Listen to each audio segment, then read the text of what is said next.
Kag sa good vibes, Dolphin Watching, pwede na liwat sa Bais City sa Negros Oriental. Nagapangita ka mo bala sang pwede lagawan sang pamilya for bonding moments o kung para lang sa road trip? Ang Dolphin Watching ang pwede na liwat sa Bais City.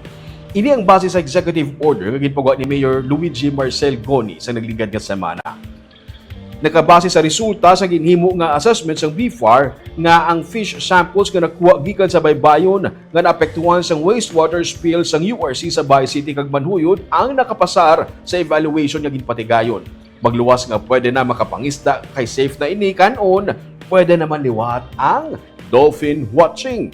Isa ini ka popular nga tourist attraction sa area. Pwede magsakay sa bangka kag maglibot sa baybayon para masaksihan ang mga dolphins. Pwede naman liwat makalagaw pagid sa may sandbar kag magpaligo sa baybay. Sa pusang isa sa mga nag-organize ng biyahe para sa Dolphin Watching nga Manhuyod Sandbar Tour, makita ang pasample sa aktual nga mga tour sa amo nga baybayon.